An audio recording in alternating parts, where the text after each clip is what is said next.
in this main race. So this is the race for which you get the most points, with 25 for a win and points on offer for the top 10. There is number 3, which is the Rodrigo Baptista Sergio Jimenez Audi, lining up on the inside of the 7th row of the grid. On the outside of that row, Jasmine Jaffar and Clement Schmidt in the Mercedes.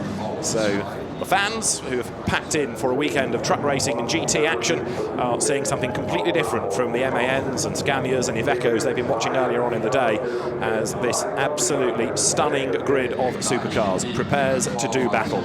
And with some of the top names in sports car racing behind the wheel, this promises to be a great battle indeed. Can't imagine anybody is on anything other than slick tyres, and they're going to have to be cautious for the first lap or so, but after that it's going to be absolutely flat out as the green flag is waved here at the Nurburgring.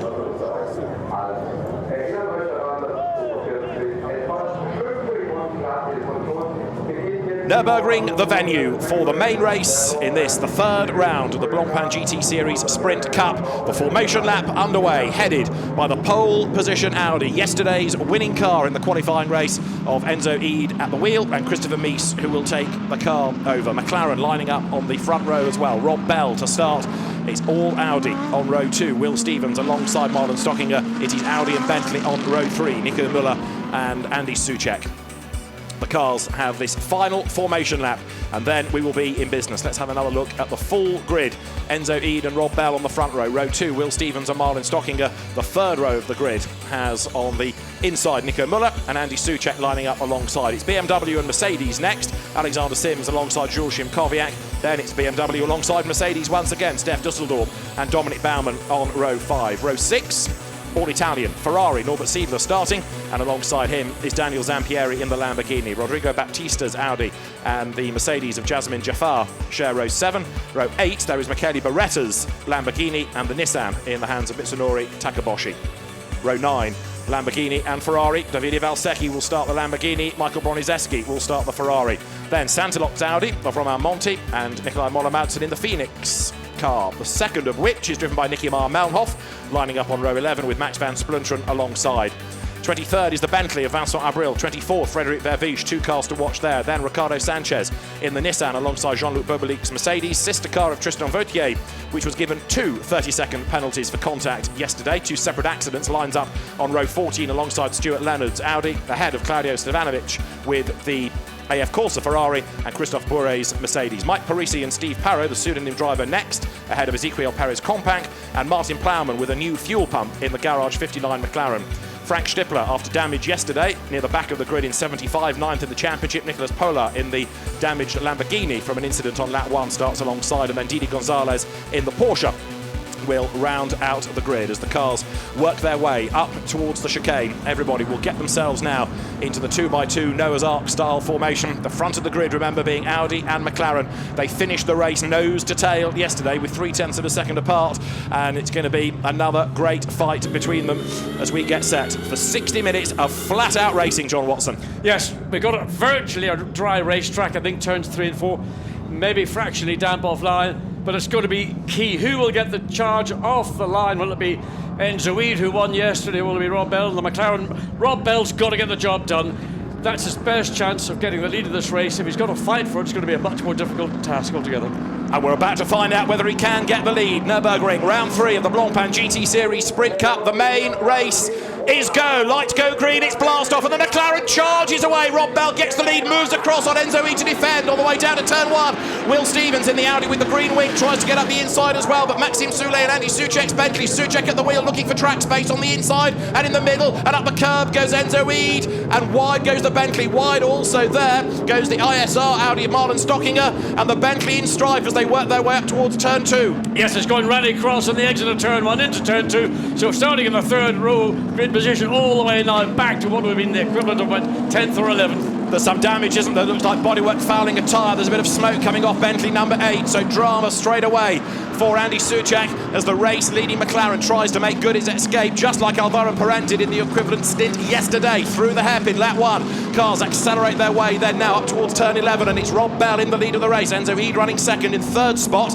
it is Will Stevens, and then fourth going after them is Nico Muller. But it's in the middle to the back of the field, coming out of turn 4A.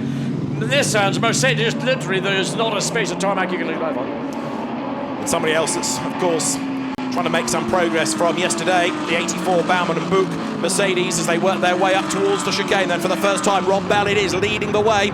Now, is he going to get away from the opposition? Yesterday, Alvaro Perrin was in a similar situation. He led, but he could never shake off the pack behind. Today, it's Rob Bell's turn to see how he gets on as they dive into the chicane. Bronizeski coming under attack from number 1 Audi there, which has got Frederic Verviche at the wheel for the first stint, as over the line. 1 lap in the book. Rob Bell leads the way. Second coming over the timing line, the Audi of Enzo Ede. It's Audi third. Will Stevens is Audi fourth in the hands of Nico Muller. Then it's Mercedes fifth. Jules Szymkowiak, BMW sixth. Alexander Sims. And look at the second BMW getting all toey. Is round the outside. Goes the Ferrari there. Norbert Siedler tries to gain the place, but hung out to dry. You just got to be so careful. Those curbs are wringing wet. You put a tire on it, you're going to lose traction. And just we saw that Enzo Ede doing it, coming out of turn 3, running very wide. The grass, or more like it's an AstroTurf on the outside of these corners, still holding lots and lots of moisture. You've just got to be very careful. Here on the exit of 4, everybody traditionally, well, we see again on board the Ferrari, there's the 8 Bentley in left front, looks like it's gone down. Yeah. And what a terrible start for Andy Soucek, who was hoping after a position, a 6th position yesterday, for better today. Can they stay on the lead lap, though? If they change that tyre and go a lap down, then it's game over. If they can stay on the lead lap and there were to be a safety car, it brings them slightly back into the equation, albeit at the tail end of the field. As there, look, the 333 Ferrari is on a real hunting mission now. Norbert Siedler getting himself onto the back of the traffic ahead as they work their way towards us. And how about this fight as well? Nico Muller coming under real attack from Szymkowiak, and then Alexander Sims in the BMW goes to the outside line up towards the chicane. Szymkowiak trying to attack and defend at the same time. The BMW monstering the Mercedes. Couldn't get any closer than that in the chicane, and certainly the pace of Szymkowiak being delayed by that of the Nico Muller Audi, and the BMW showing much, much better pace than it did on Saturday afternoon. We saw Philip Eng holding up a train of about 8 cars mid-race, not having to go defensive, coming down pit straight. Szymkowiak gets up alongside it. You got enough straight. The Mercedes say they don't have quite the speed they've had in other races, and there it's proven the Audi could hold it off comfortably. It's the BMW and then the Mercedes behind that's going to be the real danger to the lead Audi of this group. But of course the number 4 Audi here is allowing the 2 teammates, second and third, to build a bit more of a cushion up the road. So this could be quite important later in the race as they work their way now through the Mercedes arena. Look at the traffic jam that's queuing up behind Nico Muller. Now, does he genuinely not have pace, or is this a ploy to let the other 2 get a big advantage for later in the race? In my view, Nico Muller has got all the pace in the world. We saw that on Saturday afternoon. I cannot believe that there's a conscious and deliberate attempt to slow down the pack behind, because it's the Mercedes which really wasn't in the battle for the lead. What he is doing, of course, is creating a chain of cars, which is now probably about 10 or 11 cars long, and the pace is being dictated by the Audi. Everybody's going to get frustrated. Tempers may get frayed. And then light the blue touch paper and stand back. But you can see how far back this train is falling. So Nico Muller, having finished 5th in yesterday's race, mysteriously not able to run with the leaders at the moment. Honest. Up towards the chicane. Mercedes, BMW tucked up behind. So number 99 there, Alexander Sims, the British driver, on the back of Jules Szymkowiak, former Formula 3 racer. Szymkowiak on the back of DTM race winner Nico Muller as they work their way through turn 17. Now, good exit from this corner. Set you up for a run up the inside down towards turn 1. But Szymkowiak didn't quite get as close to the tail of the Audi as he has done previous laps there. We can see Dominic Baumann having to go to defensive against the Ferrari. The Ferrari has got good straight line speed, might be able to get a nose ahead as they come down into turn 1. Baumann holds the line, but the outside of the racetrack still reasonably grippy, and the Ferrari gets the job done. Excellent move. Norbert Siedler round the outside, so that gives him 7th place now in the green Rinaldi Racing Ferrari. The 2 teammates at Audi there, Enzo Ede and Will Stevens, running nose to tail, and then Nico Muller has got everybody else in a line stacked up behind him, with Siedler the one chipping his way through, and the fastest lap so far done by a Bentley. Vincent Abril, 16th, quickest man on the circuit. Yeah, and we're looking at the 28 Audi, already putting pressure on Enzo Ede, who was the winner, and of course that car with Christopher Mies leading the Drivers' Championship. So Will Stevens, is he trying to hurry up Enzo Ede, or is he just trying to sort of, well, I'm your rear gunner, I'm here, be aware I'm here. But it's that green Ferrari that is going to be the car in this group that are behind the 2nd and 3rd place battle. There you can see Enzo Ede going defensive. Will Stevens has got the speed off the corner, makes a very clean and easy pass.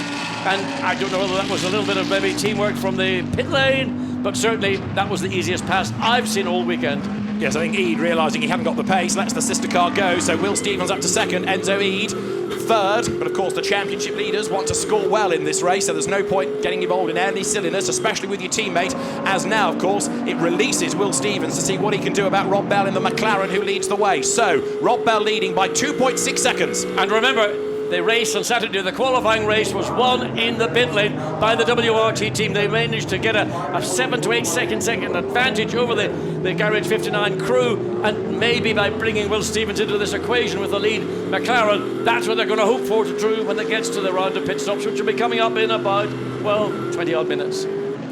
So the extra dimension to the race in that window, that middle 10 minutes, as there, Seidler thinks about making a move. Not quite a gap, but he's up the curb as he tries to dislodge Alexander Sims from 6th place. Behind them, Dominic Baumann trying to come back into the mix. Now there in 4th place is Muller, who's still got this traffic jam behind him.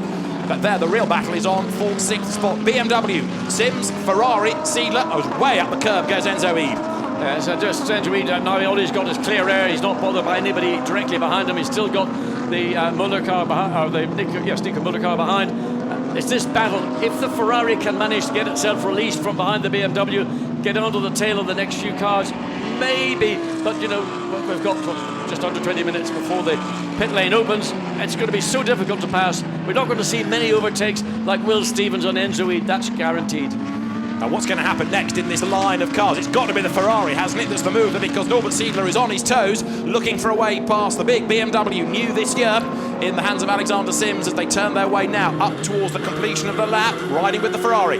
But remember, the BMW, that 4-litre twin-turbo engine, got great squirt, good traction out of turn 17, and the Ferrari, although it's got more top speed, Alexander Sims recognises that. Can Seidler do the same thing he did to the Mercedes a couple of laps ago? He's going to try and find the long way around, almost side by side as they go in. Sims runs them wide. Seidler's got to duck in behind the back of the BMW. Indication that the BMW has got a fraction more straight line speed than we saw from the Mercedes. But Dominic Baumann, there is a Bentley number 7. What has gone wrong? It's been an awful afternoon so far for Bentley. Absolutely, and that car couldn't have had a problem in a worse place. It's got to limp round for a whole lap, even though it's a short lap here, as Michael Bronizeski in the Ferrari hangs on to his place down at turn 1. So Sims then in the new M6 BMW keeping at bay the new 488 Ferrari of Norbert Seidler, which is keeping at bay the new Mercedes AMG GT3 in the hands of Dominic Baumann. 6th, 7th and 8th they run, and here again you can see, even though we know that Seidler is quick, it's not easy to find a way through that traffic. No, it's not at all. What's important right now at the front is Rob Bell has got a 3-second advantage in his last lap, fastest lap of the race to date.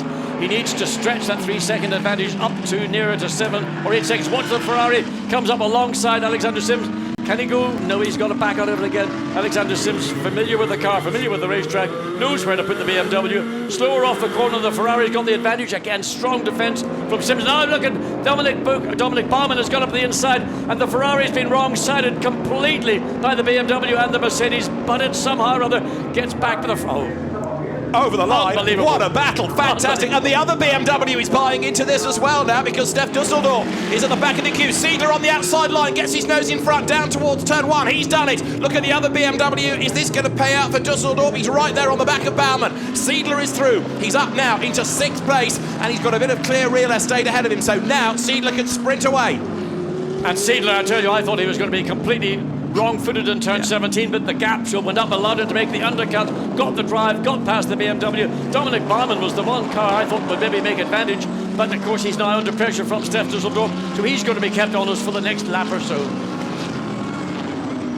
So Norbert Seidler, the great opportunist, able to work his way into contention and gain the place. And there's still a bit more ground to make up before the pit stops, that is for sure. The next target is Jules Szymkowiak, but he's nearly 3 seconds up the road. Now 3rd and 4th Audis are getting themselves together. Eade ahead of Muller. That gap's coming down as Enzo Eade starts to drop back now into the clutches of those behind just a little bit. Szymkowiak 5th, and of course he has been able to get away from the traffic behind with all the squabbling. Let's have a look at a replay of the start and have a look at Andy Soucek's Bentley and also 74 Audi of Martin Stockinger, because they are under investigation. So they come in side by side. The Bentley sort of sandwiched between the two Audis. Turns in, there's contact initially, then the contact with the ISR Audi on the outside, and really I don't think there's very much will be said about it. There's just too many cars and too little real estate, and the inevitable occurred. And that means other people have to scatter behind, and some get delayed and some gain places, but it's always a pinch point, isn't it, that first corner? It is, and because it's so wide also, the main straight, you can get 5 cars wide coming into what it is a 2 maximum width apex to the corner. So there's the Bentley, turns in the contact there, you see right front, left front of the Bentley, and that's where the left front tire went down. And so that car is back in the race, but of course a long way down. Now, down in 35th position is Andy Soucek. So we've got the cars working currently, lap number 8. Rob Bell, the race leader. Yes, but we're saying Will Stevens has closed that gap. It was 3 seconds on lap 6. At the end of lap 7, it's now to 2.7. So Will Stevens on that last lap did a lap fractionally quicker than the race leader. So Will Stevens is not there just to enjoy a Sunday drive rather than, well, the Nurburgring sprint circuit. He's here to try and take a victory. And maybe Norbert Siedler's thinking the same, because he's done the absolute best first sector of everybody. Now he's got a clear road ahead of him, a bit like Will Stevens has, of course. He's pounding in these very good sector times. There, look, the green Ferrari in the background closing on Jules Kowiak's Mercedes. And 2 absolute best by Norbert Siedler. He should be on here for the fastest lap of the race thus far as the fuel load comes down, of course, working their way now through turn 17. Nico Müller is under attack once more from Kowiak, but he's also on the back of Enzo Ede. Race leader through, about to put a lap on Andy Soucek up the road. Have a look at the Ferrari, because Norbert Siedler comes across the line. He does. 3 purple sectors, fastest lap of the race. Yeah, it takes the best part of a second out of the gap between himself. 5th place, Jules Kowiak. So the Ferrari right now clearly on a mission, but it's the battle that's going on with Ede, Müller and Kowiak. They're all at Enzo Ede leading this 3-car train. His pace is dictating that of Nico Müller and that, of course, of Jules Kowiak. That's allowing the Ferrari to eat, but nevertheless, it's the sheer pace of the 333 Rinaldi Ferrari that is really the mesmerising part of the race at the minute. If Siedler can carry on doing these good lap times, then he's going to get himself into the mix. Trouble is then, he's in danger of getting stuck in the traffic. So can he work his way through effectively once he catches Kowiak? Because he can't find a way past Müller, and Müller isn't really as yet trying to get past Ede, is he? Because of course Nico Müller isn't in the championship hunt, whereas the car he's chasing is the championship leading car. So Sims and Barman and Dusseldorp, they're all backing up.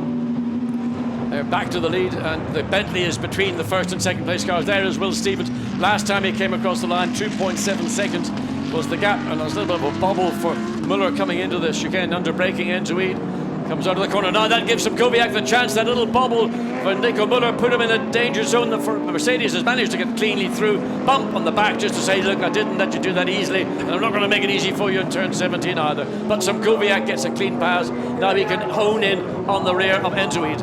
But the Ferrari, look, again, it's closing up. The gap is now 0.3 of a second between that and the Audi ahead. So down to turn 1, closing back up under braking is Nico Müller. But look at Norbert Siedler just gobbling up the road ahead. He's on the tail now of Nico Müller, but Kowiak, having gone through, proves it's possible. Norbert Siedler has got great speed. Remember, he's the quickest driver in the race thus far. Gets it up on the curb and gets a bit sideways, but he's absolutely flying as he works his way through turn 3. Andy Soucek's Bentley, he's about to go a lap down, incidentally. He's got flapping bodywork, left front corner, and it's team manager being summoned to the race director. Down to the hairpin. Siedler, man on a mission, still running in 6th place. Now there's the fight for 7th. Sims versus Baumann, BMW versus Mercedes, British driver versus Austrian driver. Siedler on the back of Müller. Up now towards the Vidal chicane, the Vidal S. As behind, look, you've got 99, Alexander Sims working his way through. And downhill they go once more. The Ferrari closing up inch by inch onto the tail of Nico Müller. Certainly the Ferrari has got the maximum speed that everybody else is lacking, so that makes his overtaking tasks very much easier. You can see him flashing the lights, looking to get a bit of interest into turn 4.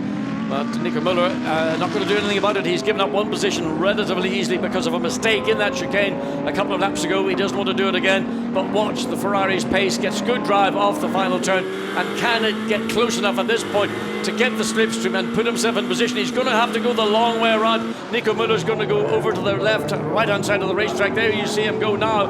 Ferrari's going to have to go the long way around. He can afford to try and brake a little bit later, but Müller late in the brakes. Can the Ferrari make the undercut now as they come through the apex of turn 1 and accelerating? Status quo is unchanged. But Siedler is still, of course, turning in good sector times, but he's in danger of getting a bit stuck now. And if he does get stuck, then in real terms, Bell and Stevens will start to pull away up the road ahead. So they turn their way now once more out of turn 4. The fastest lap of the race, still Norbert Siedler, set a few laps back as they head off downhill once more towards the head. But is he going to dive up the inside there? Thinks about it, but the line is already covered by Nico Müller, who knows this configuration well from racing around it in the DTM. Seidler has raced around this configuration in Carrera Cup Germany. And Jules and Kowiak really giving Enzo Need a good workout. And he will be under pressure again as they come onto the what they call the back straight. It's a dog leg straight. It's not particularly long. It's not any quicker than the main pit straight. But the Mercedes, they said that the car didn't have quite the top speed that they enjoyed at Paul Ricard, but it's going to be the battle behind to see whether the Ferrari can do anything with Nico Müller. Not able to do it here, but again, it's about getting position on the exit of the chicane. Nico Müller is going to be clean. He's clean this time. The Ferrari, obviously, no difficulties whatsoever. And again, it's coming onto the pit straight where the Ferrari will once again seek to make a clean pass down into turn one. We're approaching the pit window. We are not there yet. We've got about 8 minutes or so. And in the case of Enzo Ede, expect him to be one of the first in to put the quicker Christopher Mies into the car. Just need to see how other teams play this out, as Nico Müller again has to defend from Norbert Seidler outside at turn one. Can he get the cut back? No, not close enough. So Müller hangs on to that place. Look up the road though. Szymkowiak now, he's all over Enzo Ede like a rash, isn't he? Trying to find the gap on the inside, the outside, anywhere. And the Mercedes has got the pace, but it's being held up. Szymkowiak then right on the back as they work their way through turns 3, now 4. Yes, bat in the back with the Ferrari bodywork flying off the Bentley, but it's the battle here between Nico Müller, I beg your pardon, and the Ferrari. So coming up into turn 4 and 4A, so the exit out. The Ferrari, this is not some part of the racetrack you're going to see much chance of passing. It's easy to defend. So Szymkowiak's got this battle with Enzo Ede. He's going to try and get off turn 12 that little bit quicker. The same will apply to the Ferrari, but the gap between the Ferrari and Nico Müller slightly greater than it was in previous laps. Szymkowiak then, still stuck behind Enzo Ede, defending well and being caught again by Nico Müller, who is taking with him Norbert Seidler, so that gap is coming down and down, 5th to 6th, and they're closing up on 4th, the Mercedes of Szymkowiak. So McLaren leads Audi, Mercedes, Audi, Ferrari in the top 6, BMW 7th, Mercedes 8th, Audi 9th, BMW 10th. Norbert Seidler having a look up the inside as they come through turn 17. The race-leading McLaren, Rob Bell, leads by 3.7 seconds. It's a comfortable lead, but it's not comfortable enough for me, because we know that Garage 59 got beaten on pit stops. As we look again and see Szymkowiak trying to make a move. Again, further back, Nico Müller going very defensive on the entry down into turn 1. The Ferrari struggling in the gets. Through goes the Mercedes. Yep, Enzo Ede gave him plenty of room, didn't he? Got wrong-footed a bit there, ran out wide. So Jules Szymkowiak through, and Enzo Ede has to regroup and think about it all over again. Nico Müller doesn't make mistakes like that, but he's got Norbert Seidler right up behind him, almost alongside him, as up the curb goes the Ferrari. But Nico Müller hangs onto the place. There's the battered Bentley, a lap down now, Andy Soucek, and Jules Szymkowiak look released from behind Ede, trying to get away, and is getting away. His next target is going to be Will Stevens, 9 seconds up the road. Enzo Ede very, very wide going through turn 4A, and now he's got the Nico Müller, of course, and the Ferrari battling away. That was an opportunity for the Nico Müller Audi to get through. Now the Ferrari closer than it's ever been, coming through turn 12 as they go on to the second quickest part of this Nurburgring Sprint racetrack. The Ferrari trying to get up alongside as they come into the dogleg, gets alongside, gets the position. Well done, well executed. Quicker off turn 12, that's always going to be the key to a pass. Now he can defend quite easily. Now he's got to think about getting past Enzo Ede, who so give up that position relatively cleanly and easily to Jules Szymkowiak. So Szymkowiak into 3rd and the Ferrari up to 5th. So through turn 17 they come. Jules Szymkowiak, now that he has been released from behind Enzo Ede, did a personal best in the first sector. Flashing of the lights as Andy Soucek is aware of the cars on the lead lap, bearing down on him. Szymkowiak then up to 3rd, Ede down to 4th, 5th is Seidler, 6th is Müller. Baumann is up to 7th, incidentally, ahead of Alexander Sims. That change has happened as well, as they're diving up the inside at turn 1. Is Frederic Vervichen, the number 1 Audi, against 99 Alexander Sims. Through goes the Audi, up into 8th place goes Vervichen, or does he? Because he's on the wrong line for turn 2, and Alexander Sims says, no, I'll have that place back. Well, Sims just had done enough, and look also, Düsseldorf, and now we're seeing the Vervichen running way off track, about to lose, and nearly cut the nose off the Audi as he came back on track. So just simply trying too hard in turn 1, and Alexander Sims hugging it out on the outside. If you can stay there and avoid going over the curb, you will pick up grip and traction, but it puts you into a position to defend into turn 2, which Alexander Sims did perfectly. And it was very nearly contact between Rodrigo Baptista and the recovering Frederic Vervichen, just chopped across the front of him, back onto the circuit. And all of that, as you saw, allowed Steph Dusseldorf up one place as well. So the two BMWs running in tandem now, getting themselves into 8th and 9th once more. Szymkowiak, ignore the Bentley, sad to say, because it's a lap down. There is Enzo Ede in 33, and 3.33 behind is Norbert Siedler, who's perhaps now going to try to get a good run out of 17 and make the move at turn 1. Yeah, I mean, it's going to be a no-brainer that the Ferrari is going to get into position, getting a good drive. But Enzo Ede, under pressure, remember, he's a gentleman driver, he's not a professional driver like others around him, but the speed of the Ferrari just beginning to ebb into the Audi, picking up position. Ede's going to go to the right, Ferrari's got to go the long way round, Ede's going to be late in the brakes. It'll be an undercut if Siedler can do it. Yes, he's got the position, but he hasn't got the position in terms of getting up alongside. And of course, the Audi on the inside to go into that long looping turn 3. Ferrari looking to sneak up the inside before they get into the apex of 3. Can't do it. This defence, and what we saw yesterday, does illustrate how far Enzo Ede has come as a driver in his years in GT racing, because years ago Siedler would have been up and past him by now, but Enzo Ede's able to defend for corner after corner, lap after lap, but for how much longer can he do it? Norbert Siedler is a pro driver, he's in a very quick car, he's the quickest man in the race thus far, he's got the best lap of the race to his name, and he's on the back of Enzo Ede now as they work their way through the S, about to accelerate down to the Ad Van Bogen. And of course, while Siedler's trying to find a way by, he's got to be mindful that Nico Müller is right on his tail as well. Yes, well, one little mistake from Enzo Ede will then inhibit the Ferrari, and that will give Nico Müller the opportunity. Enzo Ede was quick off turn 12 in this lap, so there's no opportunity for the Ferrari to have a sneak look down the inside as they break into the chicane. Through they come.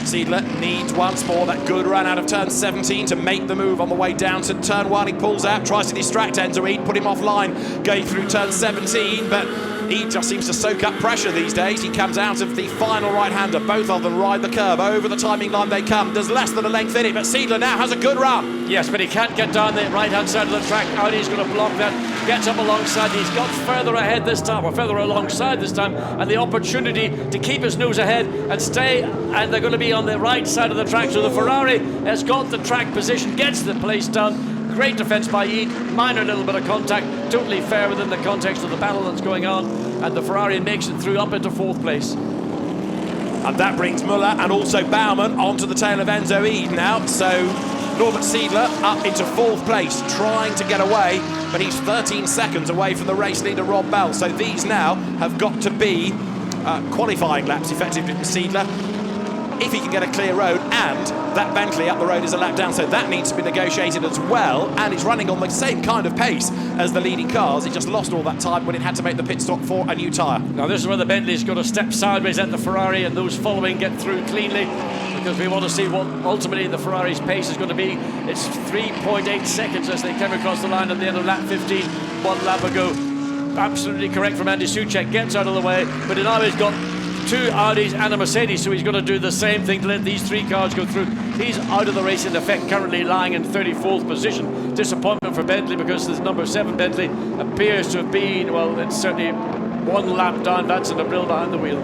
11 laps down, it's been retired. Been retired, yeah, sad to say. So as the surviving 8 car, which is a lap down anyway, lets the traffic go. Huge frustration for Bentley, coming on the back of frustration after a win went begging at Paul Ricard a week ago. That bodywork is still trying to part company with the car as well. Down to turn 1, Baumann looking for the outside line against Müller, who is defending not only his place, but of course he's also protecting Enzo Ede. And I think now Müller has to do the rear gunner action. He's got to stay behind Enzo Ede. He's got to protect Enzo Ede. He doesn't want that car to drop further down to lose more positions. Certainly not points at this stage, but more positions before the round of pit stops, which will be opening up in 30 seconds. And Enzo Ede should be one of the first in.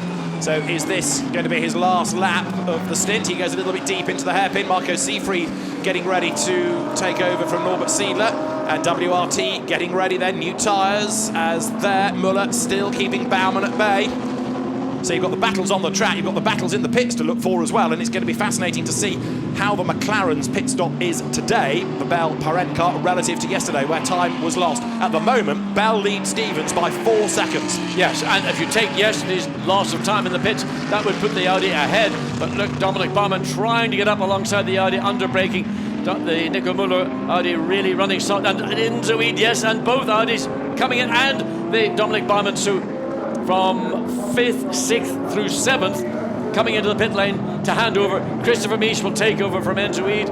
And number 4, Dries Van Yeah, Thor. Dries Van Thor will take over. So, and then obviously, maybe the unluckiest man in yesterday's race, Maximilian Buch, who got caught on the fluid on turn 1 on the second lap and had a spin entirely of his own. I think it was the first car that hit that fluid, and they had to start way back in the grid. Great drive by Dominic Baumann to get it up to where it is right now. Porsche pitting to put Sebastian Asch behind the wheel. WRT is going to have to cycle 2 cars through at once, so both Ede and Muller come in. Christopher Mies and Dries Van Thor will leave. Rover Racing turning Alexander Sims' car around, and therefore Philipp Eng to get behind the wheel of that. So it's still Bell, Stevens, Shimkowiak, Siedler, Vervish, Dusseldorf, the leading 6 now. And there is Rob Bell. The gap 3.8 seconds at the start of this lap, and he's making his way up towards the chicane. How far into the race does Rob Bell go? Does he come in at the halfway point? It would make sense. Now look, they're having to wriggle the cars around, and it looks as though it is going to be... It's a problem for the Enzoid, Christopher Haas. Yeah. That left rear is not coming up. Lead car coming in.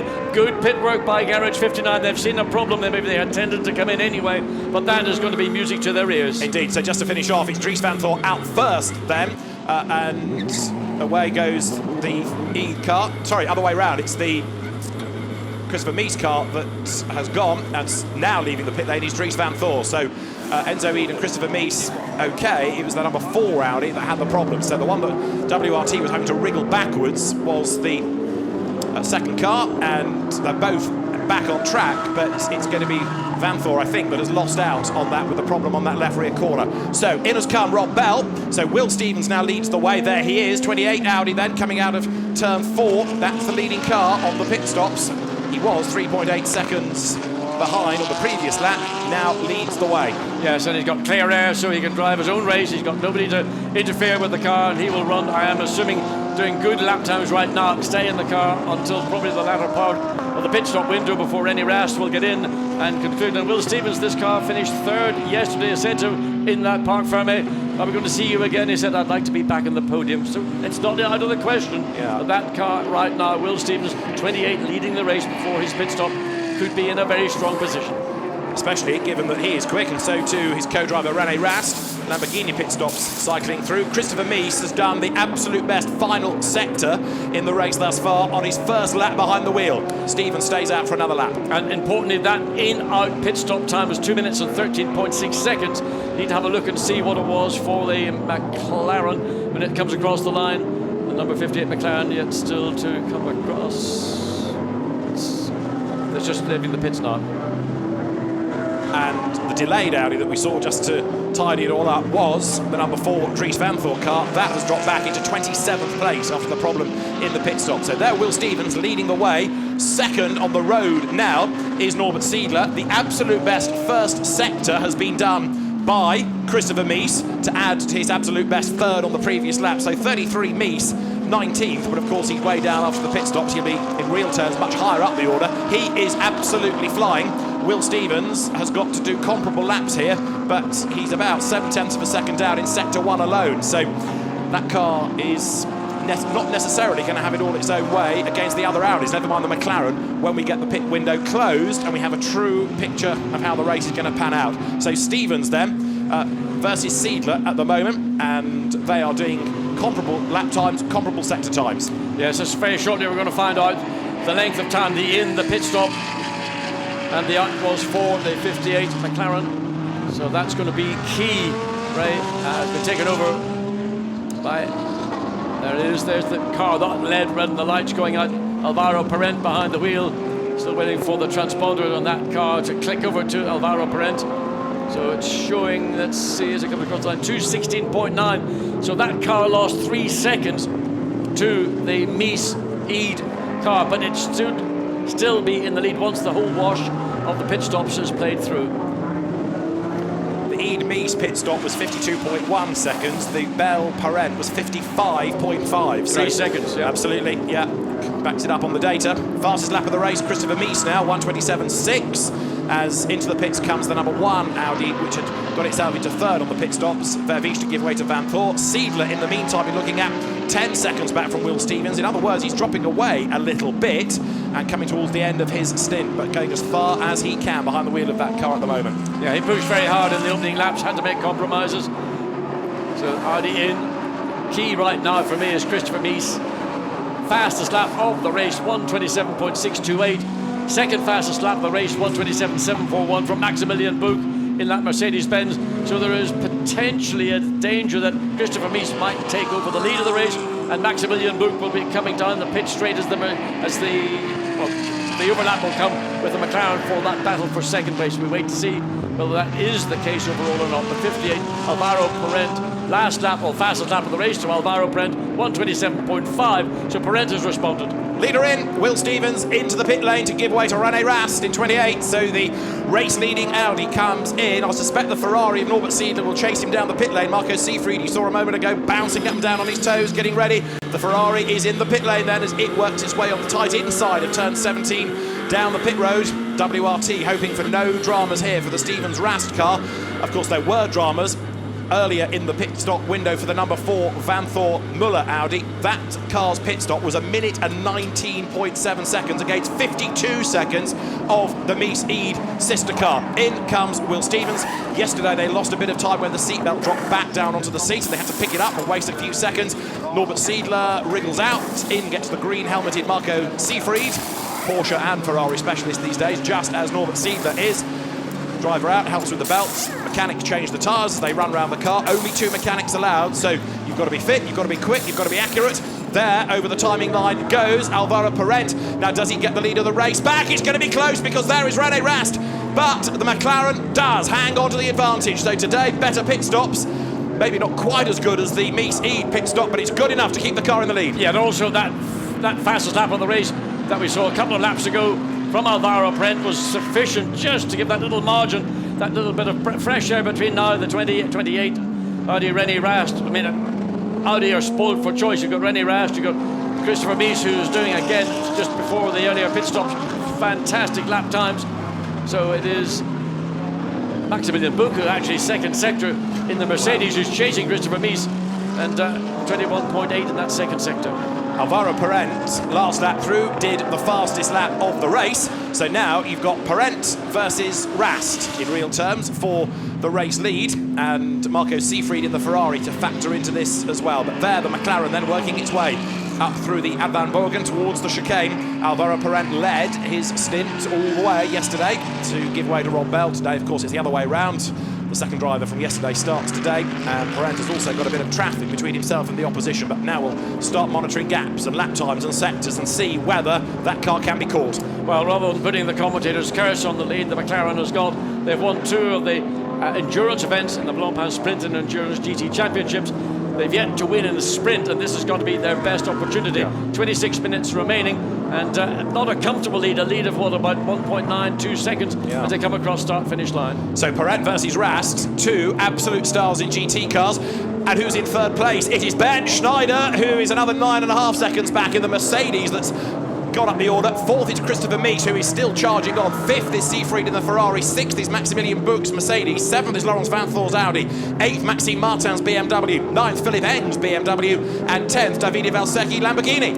I mean, there's not a no-hooper amongst any of them. No, I mean, you've got the cream of GT3 drivers around the world in this sprint battle right now, and most of them are in the top 10. And there's more cream that I didn't offer you on that menu from 11th place and back that just can't get into the top 10 at the moment. But the charging Rast is chipping away in sector 1 against Alvaro Parent. Marco Seefried hustling on and trying to get himself into the mix against Christopher Mies. Mies also doing lap times that are comparable to the race leader. So with 25.5 minutes to go, this is still a great battle. But the top 2, 9.5 seconds ahead of Ben Schneider. So there's probably going to be one battle for the lead and another battle for third, because to claw back 9.5 seconds and then work past 2 cars is a lot for Schneider to do. It would be, I mean, with the time remaining 25 minutes, almost an impossibility. The only thing that, of course, you've got to factor in is a full course yellow. Now, while nobody should benefit, lose or gain in that context, that's the one hope that you might have to get the field sort of restart and hope that you can make a bit of progress once the track would go green. But in reality, it would be a forlorn hope. So the pit window now closed. Everybody should have been in to make the mandatory driver change, and the lead gap has crept up just. Alvaro Parent was 1.9. He's now 2.027 seconds ahead of René Rast there in number 28. Very much part of the Audi family, having excelled behind the wheel of the prototype Audis in international sports car racing in recent years, but Rene, former Porsche champion, both in this country and in the Super Cup, former Volkswagen Polo 1 mate champion, and he is the man in the Audi with the green wings and the green mirrors, hustling on behind Alvaro Parente, and he's a little bit quicker in the first sector, and look, Parente has got a Mercedes back marker that he needs to negotiate. So now Rene Rast, unleashed, he turns his way down the hill, closing on the McLaren. There's Marco Seefried, who is in 5th place. He's chasing after Christopher Mies, but he's got behind him Maxi Buch. Absolutely, I mean, there's no release here whatsoever. Maximilian Buch, who's trying to make up for a really disappointing Saturday afternoon here at Nurburgring, and closing on the Ferrari coming through turn 12. That looked like the Mercedes had better balance, better speed off turn 12 than we're seeing from the Ferrari. And of course, the Ferrari offsets that with having slightly higher top speed, so he's able to relax a little bit. No challenge from Maximilian Buch in breaking into the chicane. Now the race leaders have just gone over the line and the gap is down again to 1.9 seconds. There is Christopher Mies, as through the traffic goes Alvaro Parente, 23 minutes and change on the clock. McLaren leads in the Blancpain GT Series Sprint Cup here at the Nurburgring, but it's being chased by Audi.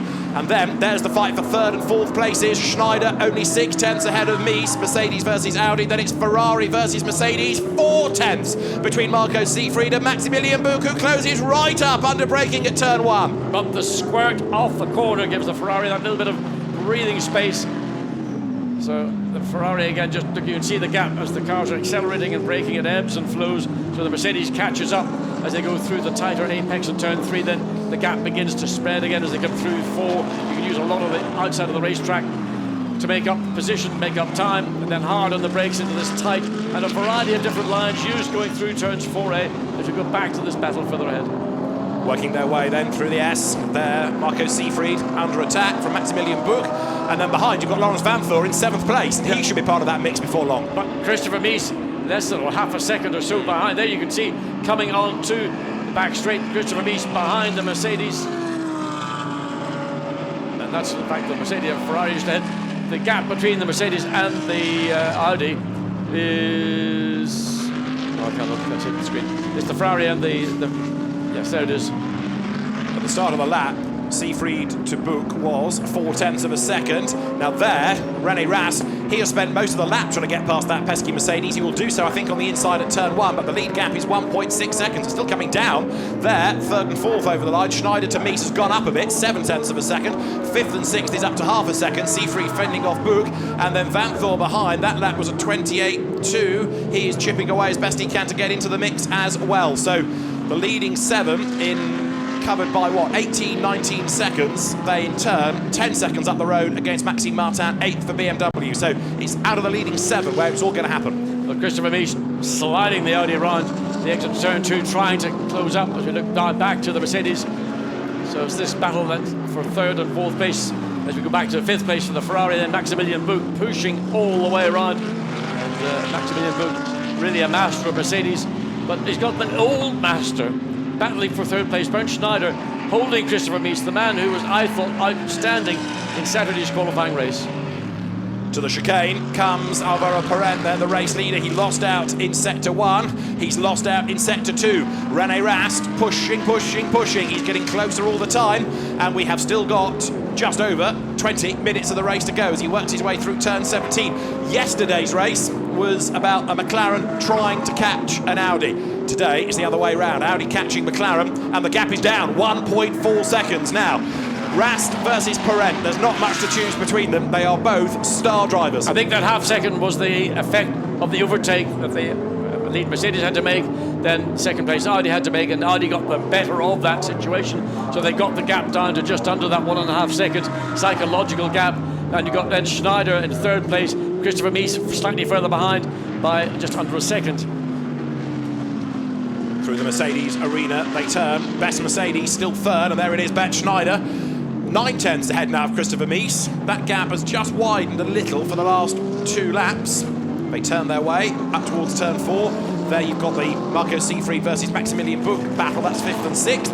And in the background, as very wide goes Seefried, is the charging and catching Lawrence Vanthoor. Seefried back on the road, but Buch all over him as they drop down towards the hairpin. Yeah, that was a mistake from the Ferrari coming out of turn 4 round wide, kicked up the dirt on the outside, then get Maximilian Buch all the opportunism that he needed to get closer to the rear of the Ferrari, and almost got a dive down the inside. The Ferrari recovered sufficiently, but that was a close call. So Siegfried does hang on, but for how much longer? Maximilian Buch really applying the pressure now.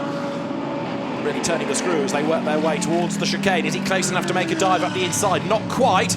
He needs to try and force another error out of Siegfried. And behind them, look how is Van Thor getting on. In sector 1, quicker. In sector 2, fractionally slower by 6,000s. But Buch again pulls to the inside at turn 17. Siegfried, elbows out, defends. Yeah, the thing, the Ferrari has just got more straight line performance than the Mercedes has. Maximilian Buch is using everything that he's got in the Mercedes, but he's just being left fraction by fraction.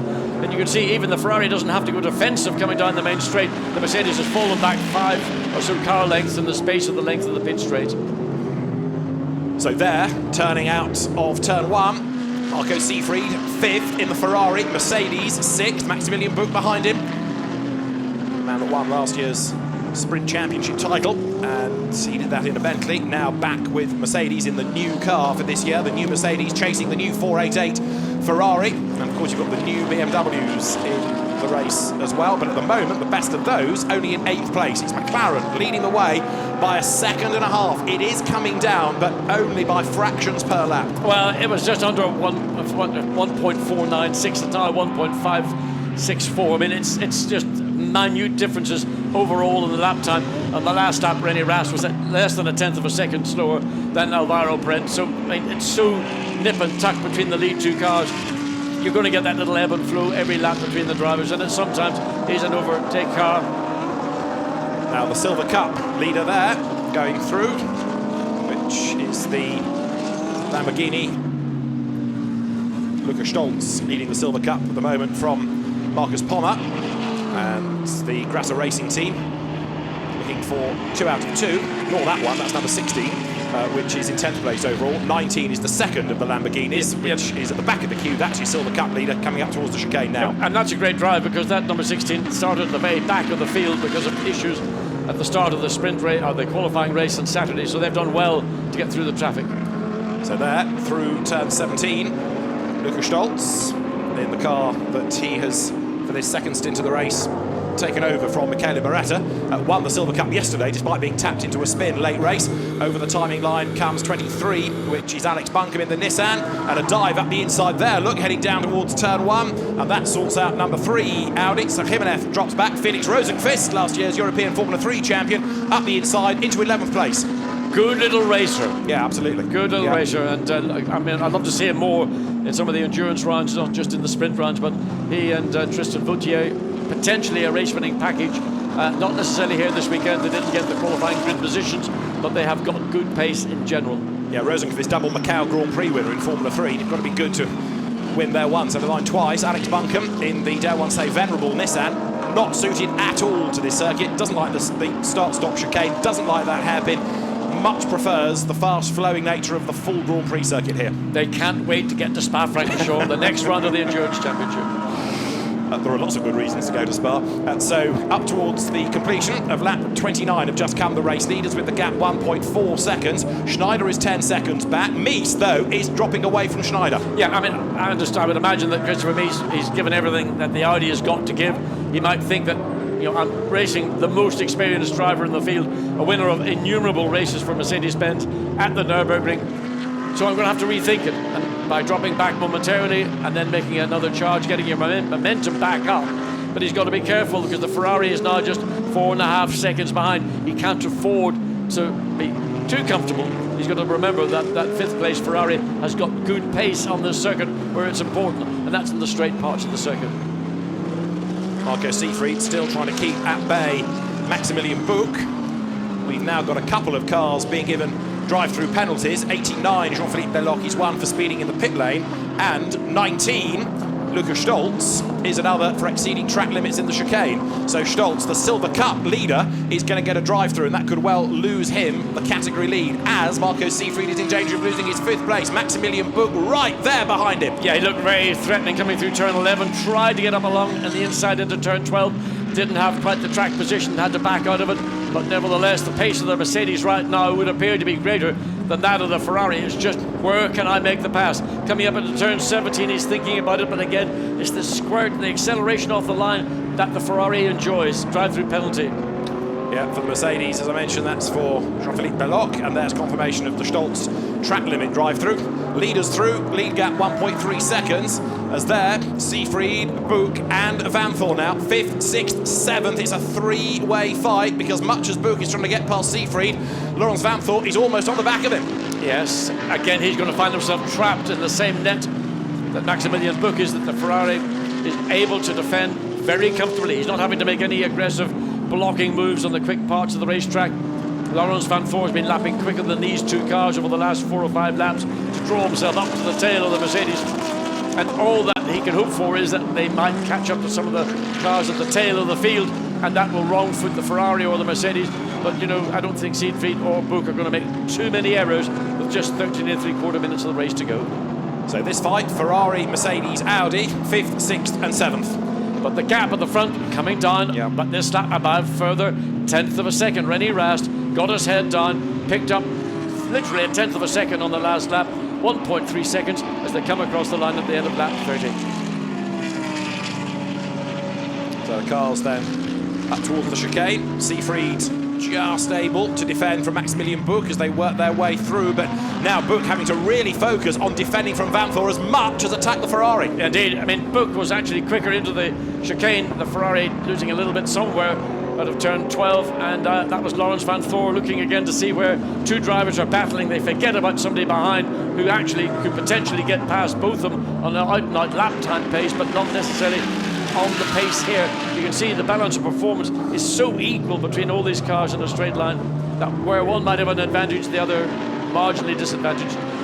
You couldn't really get it any easier, any closer in terms of the balance of performance, which is really what's dominating GT3 racing around the world and making for exciting and not predictable racing. Absolutely, because you know, we had 4 different winners across the first 4 races, taking the qualifying and main race in that number.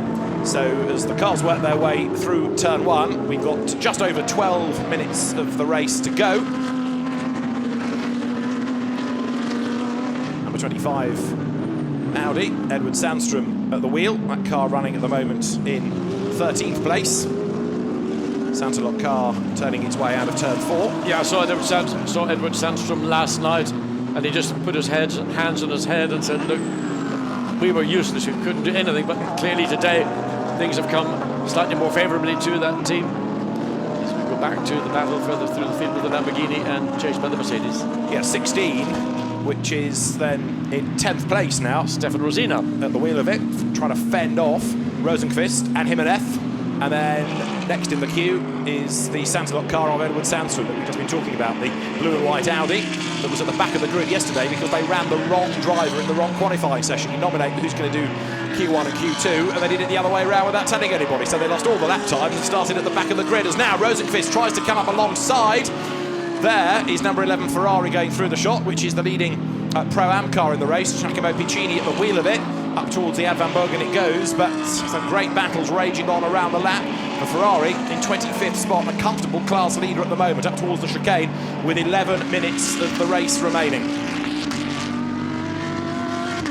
So the gap at the front now down to just over 1/10 of a second. So 1.1 seconds. Rennie Rast yet again taking 3/10 of a second out of the lead of Alvaro Parent on the end of lap 32. So this is a real race with the 10 minutes or so remaining. Yeah. And further back, Christopher Mies 1.6 seconds behind third place Bernd Schneider, who's really sort of running pretty much on his own. And the battle for 5th and 6th place still undecided, and it may well be until the flag comes out. Remember I said that number 19 Lamborghini of Lukas Stoltz had a drive-through for track limits at the chicane. Well, number 16, the sister car, has got exactly the same penalty for exactly the same offence. So Stefan Rosina is having to go down the pit lane as the leaders go through, and the gap is 1.6 seconds now. So it just creeps up a little bit more. That time, Parent gaps Rast fractionally as he blasts out of turn 1 with 10 minutes to go. Yeah, found half a second advantage over the second place Audi. I mean, whether that was a small error on the part of Rennie Rast, there was no other cars around that we can see that may have contributed to it, but that shows how hard these drivers are pushing. There is nothing left. They're absolutely on the limit. The race-leading car is under investigation. The start of car 58 under investigation after the race. Now, that 50 minutes and change into the race now comes up on the timing screen. But Rob Bell's start, for he was the man behind the wheel, is going to be investigated after the race. Not what you want to hear. Absolutely. Not yes. what you want to hear. Considering they were on the front row, they were second place, finishing the qualifying race, and that is disappointment. There's a drive-through penalty as well for number 4, Dries van Thor. Remember, he lost days, it felt, in the pit lane with that problem with the left rear corner. There was a pit stop infringement. So number 4, 21st place, is going to fall even further down the order because Van Thor Minor is going to have to serve a drive-through penalty. Now, we saw the start and we saw a rerun of the start. It's very difficult for us to tell from the camera position in the commentary booth whether there was a advantage to the McLaren, but clearly the McLaren got the lead at the beginning of the race, and that's maybe the reason that it is investigated, but only after the race. So we'll go to Parc Fermé. We can ask Rob Bell, are you aware? Was there something you felt you did that you would want to have to defend? He'll say, I'm innocent, I'm innocent, I'm innocent. Well, let's have a look at the starts. Have a look at this, John, see what you think. Well, waiting for the lights. Don't see the lights going out.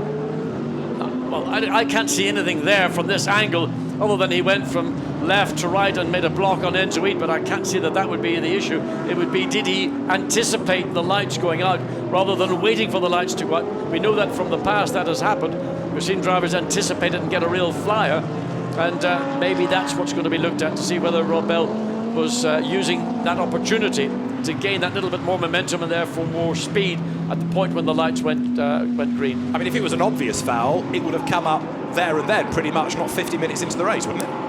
It's something that they look at. I mean, it didn't look to be anything wrong from my perspective here in the commentary booth, but only by timing and scoring, and those who are judging these things, they can sit and look at it and make their decisions. But it's interesting, the decision will not be made until after the race, at which point all they can do is, if there is any penalty to be administered, it would be a time penalty added on to that of the lead car. But let's hope and see that there isn't any issue, because it always spoils a race when a decision is made post the race. Absolutely so. And Alvaro Parent leads the way by 1.9 seconds. You also wonder in situations like this whether the rival teams have said, look, can you have a look at that, because we think that was a block. That might be why it's now come to light. It might be that the officials have been looking at it and want to look further post-race. Either way, on track, McLaren leads Audi, Mercedes third, Audi fourth, Ferrari fifth, Mercedes sixth, Audi seventh. In 8th place, BMW, 9th is BMW, and in 10th, Mercedes, as the cars now, with less than 7 minutes to go, come out of turn 1, with still Marco Seefried defending from Maximilian Buch.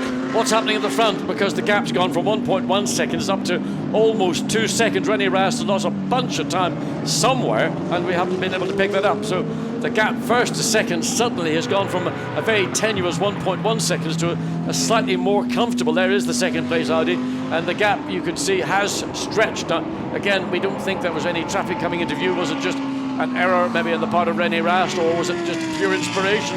But it doesn't look like it was inspiration from Alvaro Parent. Maybe just a small error under braking from the second place chasing Audi. So through the chicane, 6 minutes on the clock. Is it going to be a McLaren win on the track? Possibly. Post-race, ... question mark, because it's going to have the start investigated, and it'll be down to the stewards who will look at the evidence. There are 3 on the panel, and they will decide whether there was a case to answer. Now, number 16, Lamborghini, after its drive-through, back on track. Stefan Rossina trying to keep Clement Schmidt at bay in the Mercedes there, and then Giacomo Piccini in the quick Ferrari. So this is 23rd, 24th and 26th places as they work their way down towards the right-hand hairpin. The sister Lamborghini, by the way, has still not taken its drive-through penalty for track limit abuse. So although Lukas Stoltz is leading the Silver Cup, he may not win it if he doesn't take the drive-through.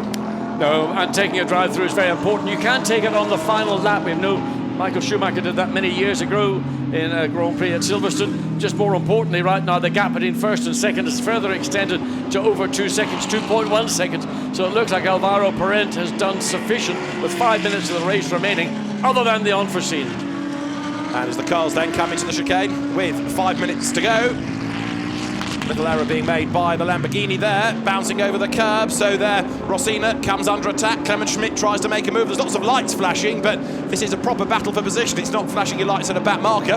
So nose to tail they run then as they work their way up towards the end of the lap. Out of the draft pulls Clement Schmidt in the Mercedes. He goes to the inside. absolutely level as they go down towards turn 1. This is Schmidt's chance. They're only fighting for 23rd, but it's as intense a battle as you'll find anywhere. The Mercedes goes through. Clement Schmidt up the inside, deep into the corner. Can Rossina come back in? The answer is no. The Slovakian driver has to slot back in behind him as they work their way now through turn 2. And trying to join the party as Schmidt goes wide over the curb is the Ferrari of Giacomo Piccini behind them. Lap number 38 has just been started by the race leaders, and that gap is up to 2.3 seconds now between Parent and Rast. So gradually the McLaren sorting out the opposition. Down towards turn 1, this is the fight still for 5th and 6th and 7th, and Seefried actually now has got away just a little from Book, who is rather more concerned about Laurens Vanthoor behind it, because the number 1 Audi closing up all the while. Can Vanthoor break into the top 6? Been a difficult weekend for the Belgian Audi Club Team WRT entry for Laurens Vanthoor and Frederik Vervisch. A spin and then a recovery and then a puncture yesterday, and it's just not been easy to get through the traffic on this configuration of circuit today either. Vervisch and Vanthoor, winners of the equivalent race at Misano, going back to the start of the year, but it looks as though 7th, maybe 6th, is going to be the result here. But as Vanthoor goes wide through the hairpin, there's no opportunity to get back onto the tail into the next left-right sequence to challenge Maximilian Book as the clock ticks on down. 3 minutes and counting now. So the cars accelerating their way in this fight, 5th, 6th and 7th. Once more up towards the chicane. The race-leading gap continues to extend. René Rast perhaps now thinking he's going to have to settle for 2nd place. The leader has gone through onto lap number 39 with just under 3 minutes to go, and the gap 2.3. Alvaro Parent to René Rast there. Seefried, Book, and behind Vanthoor. Down to turn 17 they come. Through the right-hander once again. Back onto the power, and the Ferrari is now edging away. And Ben Schneider, who, remember when the pit stops were all done, was only something like 0.4 of a second ahead of Christopher Mies. He is now 2.8 seconds ahead of Christopher Mies in number 33 Audi. So Ben Schneider getting on with the job, good and proper, good for a podium finishes there. Vanthoor gets right onto the back of Book, diving down to turn 1. Closes right up under braking, but by the time he got there, it was too late to think about making a move. So he's still mired in 7th place, but trying to force a mistake out of Book, and because Maximilian Book in the Mercedes is defending, taking the slower lines, so Marco Seefried is just creeping away now, 0.7 of a second to the good up the road in the 5th placed green Rinaldi Racing Ferrari, the new 488. 2 minutes to go, and a flying lap is just under 1.5 minutes. Rather battered back marker Mercedes coming up towards us as the field then turns into the S, turns 11 and 12, then a fast run, speed building all the time, downhill through that right kink at the Ad Van Bogen, and then onto the chicane. It can be an opportunity to pass if you're really brave, but you've got to get a good run through this whole section of circuit. Laurens Vanthoor will have his foot nailed to the boards, but he's not close enough as they get to the braking area. So the leaders have gone through. There is now less than a lap time left in the race, but they should just squeeze one more out of this. The gap 1.9 between the top two. 8.6 seconds back in 3rd is Ben Schneider. So it's still McLaren, from Audi, from Mercedes in the top 3. 3 different brands being represented. In 4th place, Christopher Mies for Audi. 5th for Ferrari. They're the green car. It is Marco Seefried, Mercedes 6th, Book 7th, Audi, Vanthoor, and then BMW 8th and 9th. Maxime Martin ahead of Philippe Eng.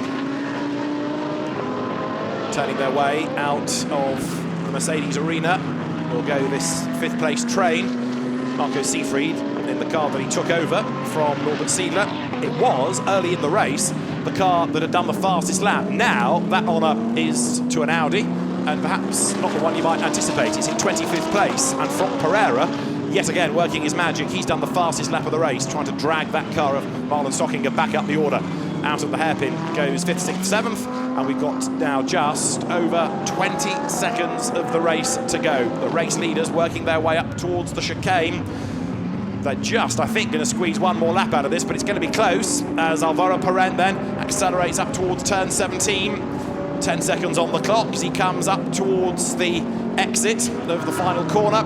He's going to complete lap number 40. It's going to be very touch and go this. The checkered flag is not needed because he squeezes through just with about 2 seconds to spare. So one more lap to go. 1.8 seconds is the margin.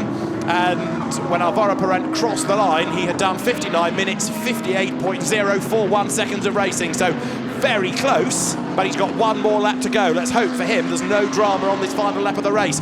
Rene Rast there has thrown everything at it possible in this stint, but he has just never quite been able to get onto the tail of the McLaren. Yesterday, it was McLaren chasing Audi all the way in the second stint, other way round today, but McLaren looks like it is going to triumph, and this would be the first Sprint Cup win of the season. 2 endurance wins, one a week ago. Paul Ricard, one at Monza at the start of the season, and Rob Bell is the common factor in all of that. Alvaro Parent only doing the sprint races with Rob doing the endurance events with Com Ledegaard and Shane van Gisbergen. Com Ledegaard retiring from this race in the car that he shares with the Brit Martin Plowman early on, sadly. And so, Rob Bell started, Alvaro Parent will finish, but the start under investigation for that car. So we'll have to wait and see post-race what, if anything, is going to be done to affect the story. It may not be over when the checkered flag flies, and that checkered flag is about to be displayed. Honours in the main race at the Nurburgring will go to McLaren, to Alvaro Parent and Rob Bell. The McLaren charges across the line to win. Audi second, 2 seconds behind Rene Rast and Will Stevens, the drivers, and third should be the best of the Mercedes. Ben Schneider and Jules Kowiak will bring the car home, as there Rob Bell in the overalls congratulates the team. And for second place, Will Stevens and Rene Rast for WRT. Dries Van Thor making his way out of the garage. His car, in the end, a long way down the order indeed in the pit lane now, because it was brought in for a penalty and it stayed there, 34th. It will be classified, but huge frustration for that car as the WRT team has had a mixed weekend. But McLaren taking a Sprint Cup win a week after, just over a week after, an Endurance Cup win. 6 hours of racing at Paul Ricard, and it was a win there. 1 hour of racing at the Nürburgring, and a victory there as well. And good to see so many of the truck racing fans in the grandstands applauding the winners. I think they all have enjoyed their, in many cases, first taste of GT racing. And with such a field, and with battles all the way through the field, you can't help but be impressed by it. It is a great spectacle, and they've witnessed a fascinating race as well that goes McLaren's way. There, the Garage 59 entry. And a win for Alvaro Parent and Rob Bell, with taking second place Rene Rast and Will Stevens, again one better than yesterday, and third Ben Schneider and Jules Kowiak, who is making quite a name for himself as a GT driver. He never really sparkled 2 years back in Formula 3 for the Van Amersfoort team, Jules Kowiak, but he's getting on with the job in GT terms, and having had a win in the qualifying race at Brands Hatch, third here in the main race, on the back of second in the main race at Brands 2 months now ago. So Ben Schneider and Jules Kowiak started 8th, finishing 3rd. Good progress being made as into the pit lane comes Alvaro Parent. We have dispatched John Watson down to Parc Fermé, and he will no doubt interrogate Rob Bell about that start. And the stewards will collect all the evidence. And whether they're looking at a jump or whether they're looking at the block, well, we'll find out post-race.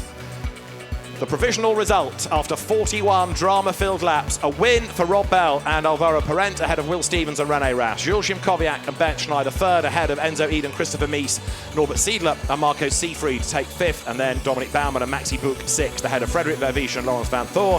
8th and 9th of BMW, Steph Dusseldorf and Maxime Martin ahead of Alexander Sims and Philippe Eng. Mercedes 10th with Felix Rosenqvist and Tristan Vautier bringing the car home to round out the top 10. Nissan taking 14th, the Takaboshi Buncombe car. Ferrari 16th, Compank and Gianmaria. And scrolling all the way through the order, some great battles we've had race long, and some good recovery drives. Frank Stippler and Philippe Salaquada, for example, 20th from near the back of the grid. And also, inevitably, some hard luck stories. The Valsecchi Rossina car dropping down after its drive-through penalty. And from 27th and downwards, you've got cars that had some dramas during the course of the race. The Porsche making it home in 31st, the Team Works car of Didi Gonzalez and double German champion Sebastian Asch, son of Roland Asch, another very successful touring car racer here. But a bad day at the office for Bentley. 32nd for Soucek and Soulé, and the first retirement really was the Abril and Kane car, because the Lamborghini of Nicolas Pola and Mirko Bortolotti barely got around the first lap before drama intervened there. So the cars will make their way down to Parc Fermé, and we'll have a chance to hear from the winners, because Alvaro Parent and Rob Bell are with John Watson. Rob Bell, congratulations. Not only have you won 2 endurance events, now finally Garage 59 have won the sprint. Yeah, absolutely. It's a great feeling. The team done a great job. Changed the car a little bit overnight, and actually I think the rain helped us. A little bit of rain beforehand, a little bit of uncertainty, and it cleaned the track up, and the car was great in the race. Now, we got a message on our screen saying your start's being investigated. Tell us what it's all about. I'm not too sure, but what I do know is it was one of the best starts I've ever done. I knew how important it was in the first corner because it was still damp, and it was one of those ones where it was just in the right rev range, it went green, and I just got a jump. It was fantastic. So I don't know, do you get penalised for a great start? I hope not. Alvaro, you took over the car. You were always under pressure from the 28 Audi, but then you managed to pull out a bit of a gap at the end. Yeah, we saved these new tires for this stint. Pushed hard at the beginning, managed to pull away a little bit. Then as they had fresh tires, they pulled in a little bit, and then we just controlled the gap. But very happy with the race. Mega start from Rob. Congratulations to the team, and fantastic result. We're on the top step. And maximum points. Well done, guys. Thank you. So, 2 happy McLaren drivers. Let's hope they stay happy, because if that start is being investigated and it has a negative outcome for Rob Bell, then it will be a different story altogether. But Rob says he made a great start, his best, one of his best. Let's hope that the race officials agree with that analysis when they have a look at all of the available data in a little while. As the drivers then for second place, René Rast and Will Stevens, will make their way shortly from Parc Fermé to the podium. Hopefully not, though, before they've had a word with John, because a great weekend, a third and a second for Rast and Stevens. Randy, Will Stevens did a great job giving you the car at that time in the lead. Yeah, he did a great job. It was for sure not an easy start of the race. It was a bit tricky with the wet conditions, but he did an awesome job. Gave me the car in second place with a good pit stop, better than yesterday. I tried to push a bit Alvaro, but he was just too quick. I couldn't really get close to him, so this was a maximum today. But yeah, happy with the second place. But you got it down to just about a second, and then it seemed to stretch back up to but just under 2 seconds by the time the flag fell. Yeah, I pushed a bit hard in the beginning, but then maybe I used the tires a bit too much, and then in the end I couldn't go any quicker. So yeah, it was just a tire management game today. I pushed a bit too much at the beginning, but in the end, yeah, I think we maximized our performance today. Good to see you again. Well done, Randy. Thanks. And Will Stevens, the second driver of that car, there he is, having done the first stint. René Rast bringing it home, and in the end just 2 seconds adrift. Try as they might, just wasn't going to be their day. But the McLaren taking a Sprint Cup win, and to make it 3 different brands within the top 3. Mercedes from 8th on the grid as well, coming home for 3rd spot. No doubt to the delight of the Mercedes fans in the Mercedes arena, with Ben Schneider and Joachim Kowiak taking 3rd place, and they are both with John. Bernd, you brought the car home in 3rd place. You told us how it was going to be a bit of a battle, but a great drive. Yeah, absolutely. The car was awesome. Thank you to HTP. They made it a really good setup for the race. In qualifying, I was struggling, and qualifying Jules would be much better. But yeah, coming from 26 and yesterday 8th, today 3rd, I think this was the maximum. Jules, you did a great job in the opening stint. How difficult was it? Because it looked like it was just nuts out there. It was nuts. It was quite busy, and I was having a lot of fun. It had to be a bit smart driving to find a gap here and there, because some drivers were making small mistakes, but I was just having fun out there. It was tricky, but we made it happen. Really thanks to HTP again for giving the great car, because we really worked out the setup well, and it was driving really awesome. Well, youth and experience got you 3rd place. Well done. Thanks. Thank you. Thanks a lot. See you, Spa. An all-action main race here at the Nurburgring in the Blancpain GT Series Sprint Cup. And that now, if you take both sprint and endurance combined, gives Rob Bell the championship lead over Maximilian Buch and Dominic Baumann. Come Ledegaard 3rd with Shane van Gisbergen, who we only see in the endurance races. Laurent van Thor, Frederic Verviche come next, ahead of Alvaro Parent. Then Maxime Soulet and Andy Soucek. Christopher Mies and Enzo Ede are next in the point standing. So Rob Bell leading the overall Blancpain GT series when you take both the sprint and the endurance races. He's had 2 endurance wins and 1 Sprint Cup victory as well in the all-important main race with more points on offer, and that is standing him in very good stead. Ben Schneider, Jules Shimkowiak and Jasmine Jafar all tied on 47 points ahead of Philippe Eng, Alexander Sims. Then it's Will Stevens, then Wolfgang Reib ahead of Dries van Thor, Alessandro Pierguidi, Hassan Athoris and Michele Rugolo, Ferrari pedallers that we see in the Endurance Cup. And René Rast now getting himself to 17th after a good haul of points this weekend with a 3rd and a 2nd across the qualifying and main race. Mitsunori Takaboshi and Alex Buncombe along with Lucas Ordóñez next in the championship standings. Christopher Haase, Mike Parisi are next ahead of Marlon Stockinger, Franck Pereira. Jeroen Bleekemolen not here this weekend, he's away racing in America, but he's somebody else that has some decent results and decent pace for sure in the endurance as well as sprint races thus far this season, and proof of how many people we've had in the 2 elements of the championship and how many point scorers is because the list just keeps on going. Jan Magnussen, for example, who was a podium finisher a week ago in the endurance race at Paul Ricard, sitting there with 19 points to his name, the same as Felipe Albuquerque and Rodrigo Baptista after their good result of a week ago. And of course, you also have from Endurance Cup taking some good overall positions, the likes of Matt Griffin and Duncan Cameron and Davide Rizzo creeping into the combined points as well. In front of a huge German crowd here at the Nurburgring, the Blancpain GT Series Sprint Cup main race has the podium to get underway shortly in the fan village in the paddock, and so the drivers will make their way out of Parc Fermé and then towards the podium itself, as we will have, of course, the classes as well as the teams, and up to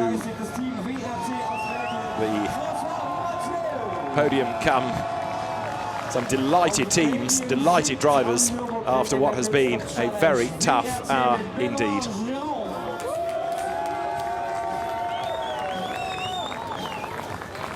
So for the AM Cup, Pro Am Cup, the Silver Cup, and overall we have the drivers making their way through the different podium ceremonies at the end of the main race here at the Nurburgring.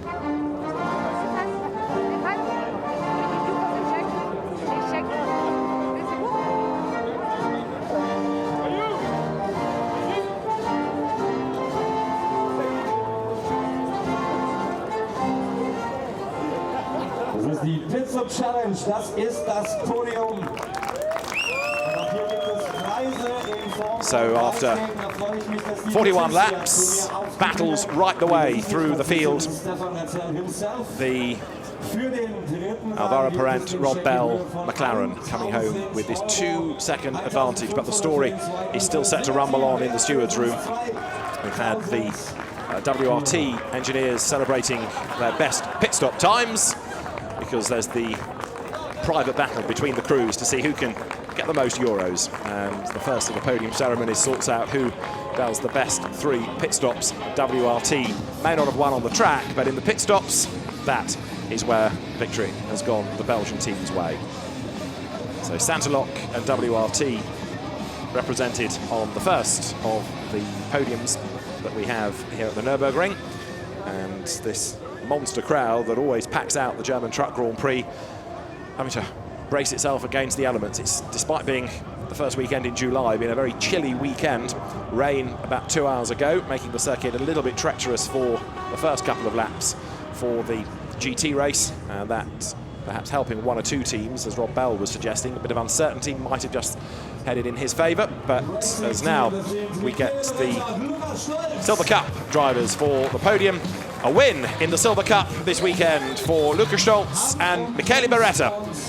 A drive-through penalty was given to them. It was then cancelled subsequently. So a Silver Cup win for Lukas Stolz and Michele Beretta. And then the overall top 3 drivers. For 3rd place, a man who has been on a podium at the Nürburgring many, many times. This year's 24-hour race winner indeed, Ben Schneider. And young gun Jules Shimkowiak with him for 3rd place in the HTP Mercedes. For 2nd place for Audi, for the Belgian Audi Club, Team WRT, René Rast and Will Stevens. But the top step of the podium will go the way of Garage 59 and of the McLaren 650S. The Portuguese driver, Álvaro Parente, the British driver, Rob Bell, winners at the Nurburgring. Garage 59 represented on the podium for the winning team, but although the work was done to engineer the car and to cycle it through the pit stops, the real hard work was done behind the wheel itself. And Rob Bell and Álvaro Parente congratulate the defeated rivals and stand on the top step of the podium, winners of the main race here at the Nurburgring.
Rob Bell, Álvaro Parente win at the Nurburgring for Garage 59 and McLaren in the third round of the Blancpain GT Series Sprint Cup. It has been yet another tremendous race. The celebration's about to begin on the podium. For here, though, from John Watson and David Addison, bye-bye.